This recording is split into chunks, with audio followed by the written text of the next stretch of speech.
ચાલો આજનો દિવસ કયો છે? આજે રામનવમી. રામનવમીનો દિવસ શા માટે ઉજવવામાં આવે છે? ઉજવત કરો છે ને આપણે આજના દિવસને રામનવમીથી બધા શહેરોમાં ઉજવણી થાય છે. એમાં તારાળામાં તો ખૂબ સારી રીતે થવાની છે. તો એ શું છે આજના દિવસમાં? નહીં, અયોધ્યા આવેલા હતા એટલા માટે રામનવમી. રામ ભગવાનનો જન્મ દિવસ. તો આજનો દિવસ એટલે રામનવમી. રામનવમીના દિવસે ભગવાન શ્રી રામનો બપોરના 12 વાગ્યે જન્મ થયેલો હતો. આ તમને બધાને ખબર છે.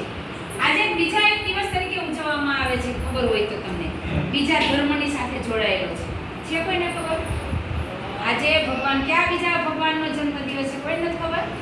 આજે સ્વામિનારાયણ ભગવાનનો પણ આજે જન્મ દિવસ છે. કોનો? ભગવાન સ્વામિનારાયણ ભગવાનનો પણ આજે જન્મ દિવસ છે. એટલે ભારતભરમાં આજે ખૂબ બધાય જે હરિભક્તો છે એ પણ રામ ભગવાનનો અને ઘનશ્યામ મહારાજનો જન્મદિવસની ઉજવણી કરતા હશે. તો એક સરસ મજાનો તમને હું રામનો પ્રસંગ કહું છું, બરાબર? તો રામ ભગવાન જ્યારે નાના હતા ને એટલે તમારી જેમ શેરીમાં રમવા ગયા હતા, બરાબર? શેરીમાં રમતા હતા અને જમવાનો સમય થઈ ગયો સાંજનો, અને એના બધાય માતાને રામ ભગવાનને જમવા માટે બોલાવે છે, પણ રામ ભગવાન જમવા માટે આવતા નથી, બરાબર?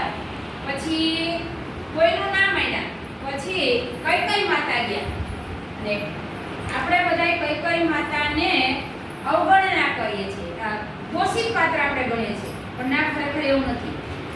રામ ભગવાનને સૌથી પ્રિય માતા હોય તો એ કઈ માતા, અને કઈ માતાને પણ સૌથી પ્રિય પાત્ર, સૌથી પ્રિય પુત્ર હોય તો રામ હતા. એટલે કઈ માતા રામને મનાવવા માટે ગયા. તો રામે ત્યારે એક શરત મૂકી હતી કે મૈયા, હું જમવા માટે આવું, પણ મારી એક શરત છે. તો કે શું? તો કે જ્યારે હું મોટો થાવ ને, બરાબર? કારણ કે રામ ને કોણ હતા? ભગવાન હતા, પૂર્ણ પુરુષોત્તમ રામ ભગવાન. એટલે એને તો બધી ખબર છે કે ભવિષ્યમાં શું થવાનું છે. એટલે કીધું કે જ્યારે હું મોટો થાવ અને મારે જ્યારે રાજગોદી ભોગવવાનો જ્યારે સમય આવે ને, ત્યારે એમાં તારે મને રામ ગાદીને બદલે, રાજ્યાભિષેકને બદલે તારે મને વનવાસ મોકલવાનો છે. ત્યારે આવું રામ ભગવાન કઈ માતાને કરે છે. આવું સાંભળી અને કઈ માતાને પણ ખૂબ જ દુઃખ થયું કે આવું અહીં કે મારે તારા માટે કેમ માંગવું, તારા માટે મારે વનવાસ કેમ? તો કે માતા તે મને કીધું ને કે હું એમ કરીશ એટલે તારે આ કરવાનું છે, બરાબર? તો કઈ માતા કે કઈ નહીં, તું કે એમ, પણ તું અત્યારે જમવા માટે આવ. પછી રામ ક્યારે જમવા માટે આવે છે, જમી લે. પછી ધીમે ધીમે તમને બધાને ખબર છે કે રામ મોટા થયા, બરાબર? મોટા થાય છે, અને જ્યારે મોટા થાય એટલે રઘુકુળની રીત એવી હતી કે રાજાનો પુત્ર હોય ને, બરાબર? તમને બધાને ખબર છે. તો અહીંયા રામ ભગવાનના જન્મની વાત આવી. તો રામ ભગવાન કોના પુત્ર છે? દશરથ રાજા અને માતાના કૌશલ્યા અને દશરથના પુત્ર એટલે રામ, બરાબર?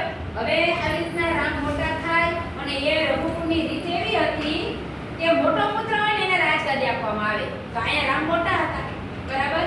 એટલે રામને જ્યારે રાજગાદી ભોગવવાનો, પછી એક વખત સંજોગો વસાત દશરથ રાજા એ પોતાનો મોં એટલે કે ચહેરો છે ને અરીસામાં જુએ છે. અરીસામાં જુએ છે ને તો એના કાનની બાજુમાં એક સફેદ વાળ જુએ. અત્યારે લોકોને કોઈને ઘડપણ ગમતું નથી. સફેદ વાળ થયા હોય તો કલર કરીને કાળા કરે. પહેલાના સમયમાં એવી કોઈ સુવિધા હતી નહીં કે એવું કઈ હતું નહીં, પણ એ પોતાની ઉંમરની સ્વીકાર કરી લેતા. અને રામ ભગવાને દશરથ રાજાએ સફેદ વાળ જોઈને નક્કી કર્યું કે ખરેખર હવે મારે રાજગાદી છોડી દેવી જોઈએ. તો કે તો શું કરવાનું? તો કે હવે એના મોટો પુત્ર હોય એને રાજગાદી સોંપી દેવાની. અને પહેલાના સમયમાં એવું હતું કે રાજા છે ને રાજગાદી છોડી અને પછી વનમાં જતા રહેતા, બરાબર? વનમાં જાય અને જંગલમાં જતા, સરસ મજાની કુટીર બનાવતા અને પશુ પક્ષીની સાથે જીવન જીવતા અને ભગવાનની ભક્તિ કરતા. એટલે કે રામને ગાદી સોંપવાનો સમય આવ્યો ત્યારે રામ તો એના શયનખંડમાં હતા. એટલે રામ ભગવાનને બોલાવવામાં આવે છે અને એ પેલા દશરથ રાજા છે ને એ કૌશલ્યા અને બધાય આવી ગયા. રામ ભગવાનનો જ્યારે ગાદી સોંપવાનો સમય સરસ બધાના આપણે અયોધ્યા નગરીને શણગારવામાં આવી અને બધા નગરજનો દશરથ રાજાના રાજમહેલની અંદર ભવનની અંદર બધાએ પ્રવેશ કર્યો. બધાએ પણ કઈ માતા આવ્યા નહીં. ગૌરવ સરપુરેશ કઈ માતા ન આવ્યા. પછી દશરથ રાજા ખુદ કઈ માતાના ભવન પછી ને કહે છે કે બધા આવ્યા ને તું શા માટે ન આવી કે આટલા ખુશીના દિવસે ને તને ખુશી નથી? ત્યારે કઈ માતા એકદમ નિરાશ હતા. સોરી કઈ માતાની કઈ નિરાશ હતા અને મૂંઝાયેલા અને છૂટા વાળ હતા અને તો એકદમ નિરાશ થઈને બેઠા હતા. અને ત્યારે કઈ માતાએ કીધું કે તમને દશરથ રાજા તમને યાદ છે? તો કે શું? તો કે એક વખત તમે યુદ્ધ ભૂમિમાં તમારો અંગૂઠો ઘવાયેલો હતો ત્યારે મેં તમને પાટાપિંડી કરી હતી, મેં તમને તમારી સેવા કરી હતી અને ત્યારે તમે ખુશ થઈ અને તમે મને 2 વચન આપ્યા હતા.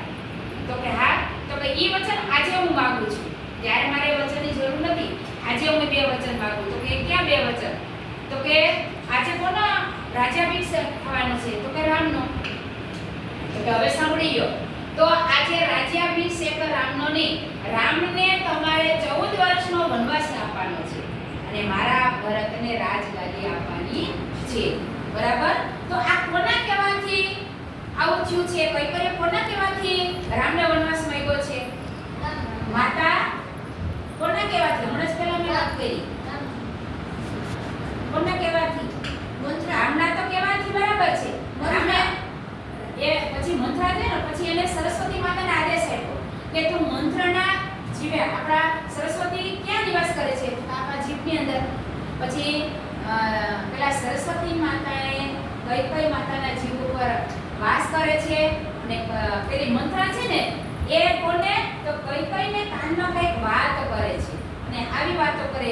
પણ કોના કહેવાથી આ થયું? તો કે રામના કહેવાથી કઈ માતાએ રામ માટે થઈ અને 14 વર્ષનો વનવાસ માંગ્યો છે. તો આપણને ખબર છે કે રામે ખુદ પોતે 14 વર્ષનો વનવાસ શા માટે માંગ્યો હશે? તો એનું મેન એક જ કારણ છે. શું? રાવણનો વધ કરવા માટે. એ પણ વાત સાચી.